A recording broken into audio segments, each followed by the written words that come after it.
So I realized the other day, I was talking, I think, with my mom. I don't remember who it was with now, honestly. My brain and my memory is kind of like 51st Dates.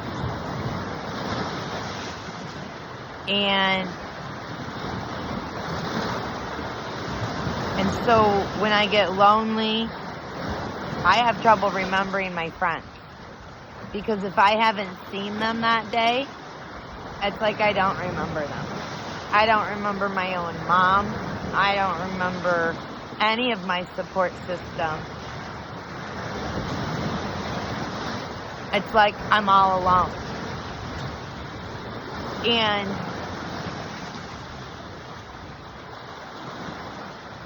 it's really weird because I learned that about myself and I figure it out.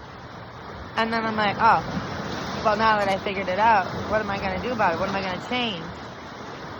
But then because I don't have a good memory, I forget what I figured out.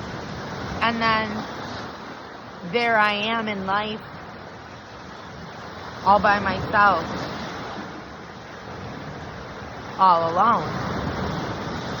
And I can't remember because I haven't seen anyone that day. I haven't talked to anyone. And so it's like I can't remember anyone that exists. It's like they're gone. And I realized part of the reason I would reach out first so often is that I subconsciously was hoping that when I wasn't strong enough anymore and I stopped reaching out, that they would miss me and they would try. And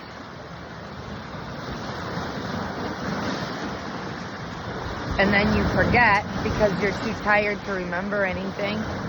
And you can't remember even who your own friends are or who cares about you or who you should call or who you should talk to. And it's really scary and it's really overwhelming and it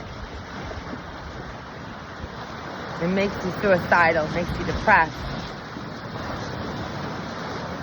And that makes me have so much empathy for dementia patients and for elderly patients who suffer from memory issues. Because I'm like, if this is what they're living with and this awareness that they know they can't remember and they know they forget things, and then the people around them get agitated and angry, and when they do forget things and they do, and like, it's just like, it's, and then the elderly person, the bad memory person withdraws because they feel like a failure. They know they're just a drain on people because they can't remember and they can't. And it's scary. It's literally what led me to Jesus, because he always is there. And because I forget my friends and I realize that my friends either didn't care or they didn't understand what they were doing. Probably it was they didn't understand what they were doing if they were my real friends. If they weren't my real friends, then they wouldn't care to learn to understand.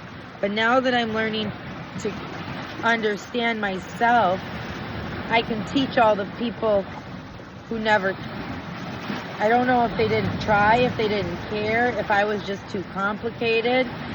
I don't know what the problem was before. But now that I know the problem, I can problem solve it, or I can move on, which is problem solving. But realizing that you do have a Dory memory, you do have a 51st Dates memory, and the thing is like, I'm intelligent, my intelligence level is high, and I learn through concepts so I can figure things out. And so with my autism, my brain works a little different, and it also works a lot faster So even though I forget, I can relearn really quickly. It's really messed up, which is part of what's frustrating. And that's probably what makes me bipolar and why my doctor diagnosed me as bipolar, because I have memory problems. And so I'll forget, get depressed, lonely, anxious, overwhelmed, overstimulated, feel all of these horrible feelings, have self-doubt, and it might have only been one day. But to me, because I forget, it feels like it literally has been forever. And I know that that's not fair to hold any of my friends accountable for my feelings and the way that I feel. And I know logically in my brain certain things are true and certain things are not. But like fighting those forgotten, like your forgetfulness and your feelings and your knowledge of the truth, like it is a mental battle. It's a struggle every day. And it's going to be very interesting to see how life progresses. Because like being self-aware is not easy. It's really hard. And it makes me think of the verse in Ecclesiastes where he was like, the more knowledge and wisdom you have, the more pain. And it's so true about Christian life and the Holy Spirit giving you wisdom, because the more you understand, the more it hurts. And you can actually explain everything down to every minute detail. But then also the more you understand, the more you're willing to be hurt, because you understand they aren't hurting you on purpose. And then you will understand some more and you learn it's the enemy. And then you learn some more and you learn that the enemy is manipulating your friends and you. And he's plotting and scheming, and he's been doing it throughout all of history. And he's set up our government. And like then you start, and like you become aware. And then it gets overwhelming and you want to shut down and you want to forget again. And then you forget. And you're lost. And alone. And scared.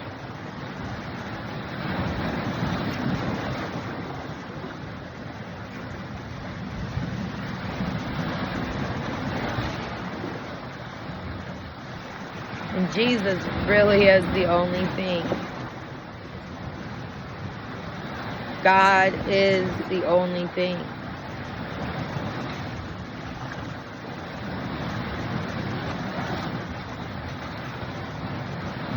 And with the world getting to what it is now, it's like my brain has been going so fast since I got off.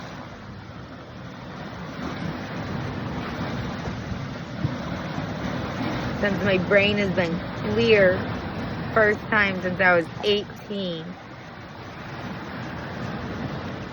I understand why people felt like zombies on medication. But like, you don't even understand that you feel like a zombie until you get off. And then it's like all those things you heard while you were on the medication. It's like the medication teaches you to listen, but you can't comprehend.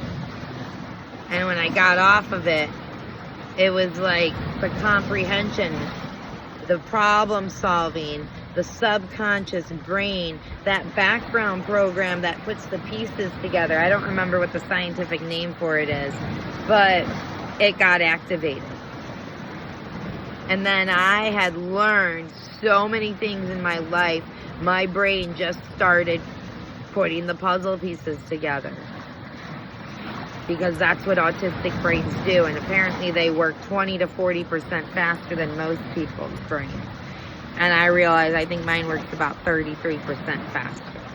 It's the number I came up with after my deductive reasoning skills. So I'm like,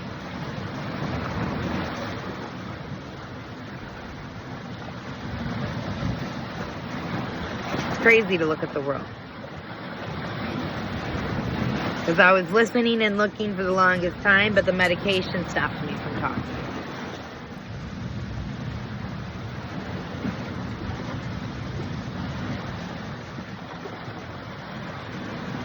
And now there's so much to talk about. It's like I don't even know where to start, y'all. Like, has anyone else, like, I've barely been awake. I've barely come back to life. I've been dead.